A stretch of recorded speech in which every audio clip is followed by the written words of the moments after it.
For more on countries with long life expectancies and the economic impact they have, I'm joined by Paul Irving from the Center for the Future of Aging at the Milken Institute. Paul, thanks for joining us. Thanks, Michelle. Pleasure to be here.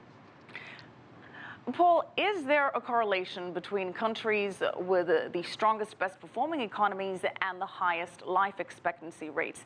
Is it a surprise that the U.S. is not on top of that list, being the strongest economy, having a life expectancy rate of around 79 years? Well, there's clearly a correlation. You know, I was just watching the segment that you did on Nicoya, and of course, whether it's Nicoya or Sardinia or Okinawa, there are these outlier blue zones, as we refer to them, where people are living extraordinarily long lives. But the countries that are engaging with aging most successfully are those countries that are democratizing public health, sanitation, education, opportunity, purpose for people across their societies. And as we know, the United States has an income inequality challenge, and frankly a public health challenge. Our great capacity to deliver results is not equitably and fully distributed. So we have pockets of extraordinary health and pockets where we have relatively poor health. Well, Paul, when you have the life expectancy rate so high, what are the economic burdens of countries with those large older population groups? Well, so as you can imagine, the costs of entitlements, healthcare costs, the challenge of addressing financial needs for people as they continue to age is a very significant problem. This is why I think we really have to reconsider how we deal with our aging populations and societies that will continue to experience remarkable aging growth. For example, in China, by mid-century, there will be a population over 60 years old that's significantly larger than the entire U.S. population. And of course, populations are aging across the globe, really with the exception of a few small pockets in sub-Saharan Africa and places in the Middle East and the like. So this is a global challenge, and it's one that we really need to address. We need to think differently about aging. To be specifically responsive, we think about Michelle, dependency ratios. That is the relationship of the number of people who are considered to be of employment age with those who are considered to be outside of employment age. And my assertion is we have to change that calculus. We have to encourage and enable people to continue to work so that they can not only attain maximum health, but frankly mitigate the impacts of financial risk of old age. Well, this has been an issue that's being pushed for in several countries. Should the retirement age be increased as people live longer and are, well, younger for longer?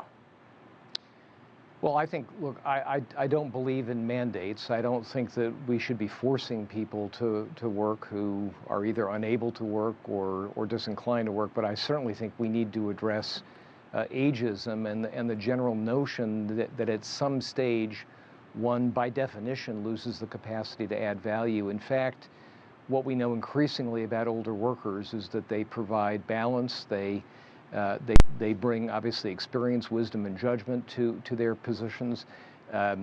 Those of us who saw the recent film The Intern or Best Exotic Marigold Hotel saw examples of the connection between older people and younger people. So yes, roughly a third or so of older people suffer cognitive decline, nearly 50% over 85.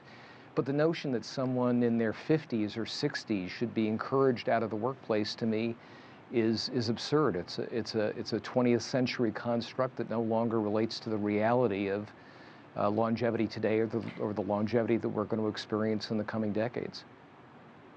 Yeah, Paul, I completely agree, and it's particularly about the movie The Intern showing the benefit. But beyond having elderly people benefiting a work environment, doesn't the increased population of old people also create new industries? Doesn't it provide other economic benefits and an increase to GDP in the sense of elderly care, retirement homes, farmer opportunities? What are the benefits from that perspective? I couldn't agree. Your question is spot on, and I couldn't agree with your premise more. Only in policy circles would a gigantically increasing demographic hungry for new products and services and innovations to serve them be viewed solely in a negative way. We will, by mid-century globally, have more people over 60 than children and teenagers. And it's kind of remarkable that more businesses aren't focused on the creation of really interesting new ways for older people to live well and interact. And of course, this extends to health and financial services and housing and technology and leisure, entertainment, travel. Every company in the United States and around the globe, certainly in China, every company should have some kind of skunkworks project focused on this changing demographic. Economic growth occurs demonstrably at the intersection of demographic change and innovation, and there is no more exciting opportunity in that regard in the world than the opportunity that we are now facing from an aging population. So when I speak to young people about this on college campuses, I always say for those who are interested in starting businesses and new ventures and exciting technologies, what they should be doing is designing them for an aging demographic. There's a lot of money to be made. Yeah, absolutely. Thanks so much, Paul Irving from the Center for the Future of Aging at the Milken Institute.